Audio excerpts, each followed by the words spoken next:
42 fièvre, check. Pic glycémique, check. Overdose de caféine, check. Je suis dans les meilleures conditions pour faire cette vidéo. Aujourd'hui, tu l'auras compris dans le titre, on va parler de développement. Alors, qu'est-ce que c'est le développement? Tu serais tenté de me dire que le développement, c'est expliquer un sujet, argumenter, donner des exemples et développer son idée, comme vous le faites en français, philosophie, etc. Mais, tu le sais bien, nous, on fait des mathématiques. Donc, qu'est-ce que c'est le développement en mathématiques? Alors, regarde le tableau et tu vas très vite comprendre. Vous le voyez ici, j'ai écrit 3 fois 8.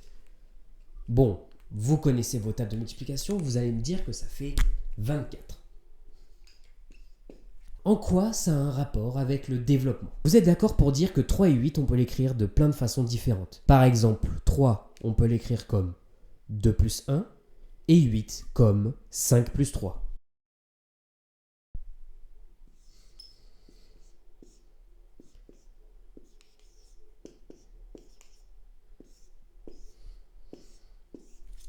Vous voyez bien, ici, j'ai remplacé 3 par 2 plus 1 et 8 par 5 plus 3.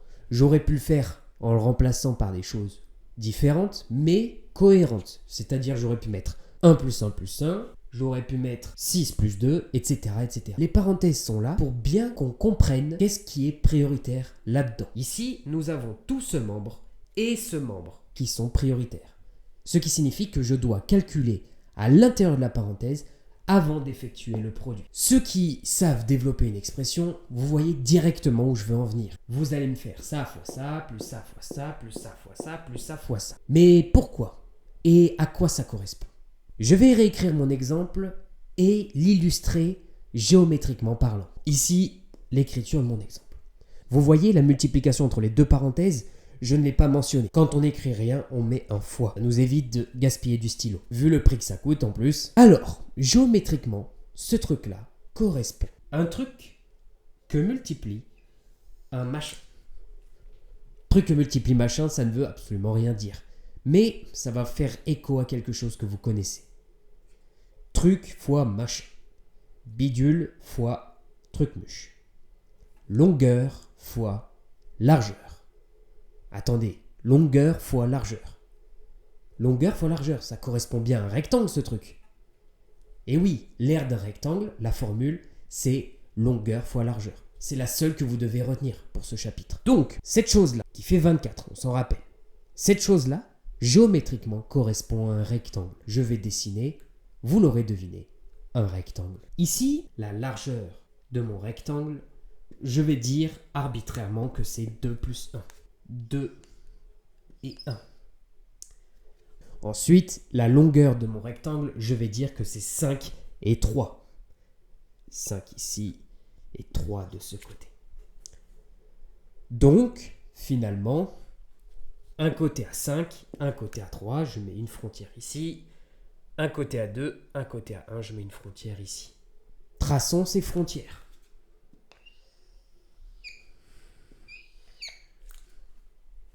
Et là, vous remarquez que mon rectangle est constitué de plein de petits rectangles, précisément 4. Alors, il faut bien comprendre ici plusieurs choses. La longueur totale fait bien 8, comme on l'a vu tout à l'heure. 8. La largeur totale fait bien 3. Et le résultat que nous devons trouver en développant l'expression, c'est-à-dire en calculant l'aire de chacun de ces rectangles et en les additionnant, on doit trouver 24. Regardons comment ça marche. Quelle est l'aire de ce rectangle? Celui-ci. La formule de l'aire d'un rectangle, c'est longueur fois largeur. Longueur fois largeur. 5 fois 2. Vous connaissez vos tables de multiplication. Ça nous fait donc 10.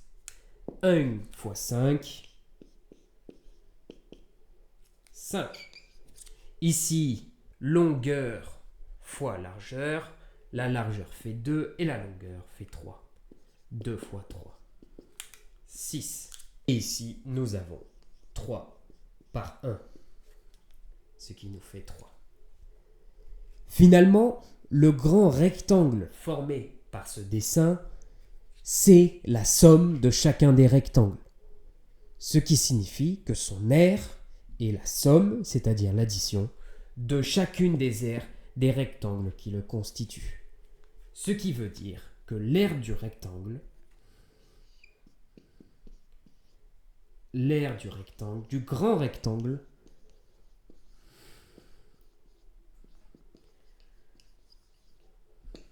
c'est 10 plus 6 plus 5 plus 3. Et on calcule, ça nous fait 24. Maintenant, comment généraliser le procédé? Prenons une largeur et une longueur, un produit qu'on va faire avec des x. On se rappelle, on ne panique pas quand on voit du x. Quand on voit du x, ça veut simplement dire qu'il s'agit d'une inconnue. Une inconnue qui est simplement un nombre réel, que soit on va chercher à déterminer en résolvant une équation, soit c'est un paramètre d'une fonction. Alors, vous ne posez pas de questions, si vous voyez un truc en rouge, c'est du x, tout simplement. Vous voyez un truc comme ça, et dans vos exercices, vous avez l'habitude de traiter ce genre d'éléments-là. Peu importe ce que vous mettez devant les x, les plus, les moins, vous avez l'habitude de voir ce type de produit. C'est ce qu'on appelle un produit de facteurs. Lorsqu'on est en présence d'un produit de facteurs, comme je viens de vous le montrer, il s'agit juste de truc fois machin. On calcule d'abord ça, et ensuite ça, et après on les multiplie. Il s'agit donc de calculer l'aire d'un rectangle. Mais quel rectangle? Il faut le dessiner. Maintenant, je dois définir quelle est ma largeur et quelle est ma longueur. On va dire que celui-ci, c'est ma largeur et celui-ci, c'est ma longueur. Nous avons donc ma largeur qui fait 3x plus 7, 3x et 7, ma longueur qui fait x moins 4. Je dessine les frontières, boum, et bon. Et maintenant, il ne reste plus qu'à calculer. L'aire du grand rectangle est égale à la somme, c'est-à-dire l'addition, de l'aire de chacun des rectangles. En gros, pour calculer le résultat de ça, je dois calculer l'aire de chacun des animaux à l'intérieur et ensuite les additionner. Ici, c'est un rectangle, la largeur fait 3x et la longueur fait x, ce qui nous fait donc 3x fois x. Ici, c'est un autre rectangle, la largeur fait 7 et la longueur fait x. Du coup, l'aire fait 7 fois x. Remarquez bien que mon dessin n'est pas d'échelle. Évidemment, je ne connais pas x, je ne pourrais pas faire une échelle. Et en règle générale, je ne ferai pas des dessins d'échelle, sauf cas particulier. C'est juste un schéma pour que vous compreniez bien le processus cognitif qu'il y a derrière. Ensuite, ici, nous avons un rectangle de largeur 3x à nouveau et de longueur moins 4. Ici, nous avons un autre rectangle, la largeur fait 7 et la longueur fait à nouveau moins 4. 7, moins 4. Et c'est là où on va utiliser les fameuses règles plus par moins par moins, plus par plus. Ça, ne vous inquiétez pas, je vous prépare une vidéo pour vous expliquer comment ça marche. Il ne reste plus qu'à calculer et à additionner tout ce truc-là. 3x fois x, ça nous fait 3x au carré. 7 fois x, tout simplement 7x.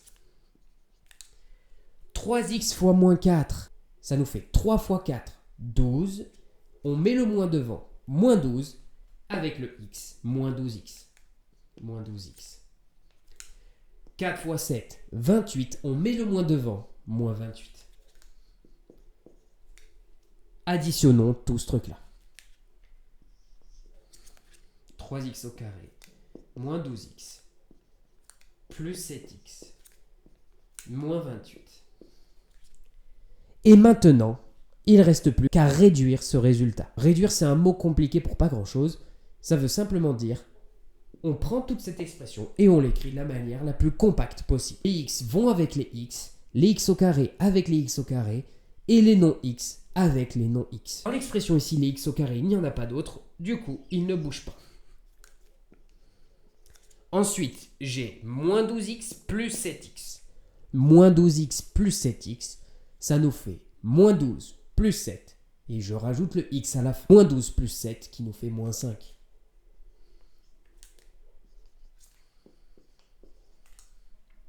Et voilà notre résultat. Vous avez vu, c'est pas si compliqué finalement. Un peu de géométrie nous permet de retenir la méthode et de comprendre le fonctionnement. Une fois qu'on a compris le raisonnement, on va automatiser la tâche et appliquer une formule directement apprise. Maintenant que vous avez compris le processus, on va automatiser la tâche. Vous faites des petites flèches comme ceci. Tac et tac, tac et tac. À chaque flèche, vous allez écrire fois. Et entre chaque fois, vous allez mettre des plus. Je vais vous montrer, c'est plus long à écrire qu'à comprendre. On écrit 3x fois x plus 3x fois moins 4 plus 7 fois x plus 7 fois moins 4. Il n'y a plus qu'à calculer. 3x fois x, 3x au carré. 3x fois moins 4, ça nous fait moins 12x, comme tout à l'heure. 7 fois x, 7x. 7 fois moins 4, ça nous fait moins 28. Et on retombe sur le même résultat. 3x au carré, moins 5x, moins 28. Finito, pepito. Donc, soit vous utilisez la technique des rectangles pour vous rappeler comment ça fonctionne et bien maîtriser le processus, soit vous utilisez cette technique avec les flèches et vous vous en mêlez pas les pinceaux. Maintenant, petits exercices. Développez-moi les expressions suivantes. Et voilà, c'est tout pour aujourd'hui. Vous avez compris, c'est pas bien compliqué. C'est comme les fractions, c'est simple, basique.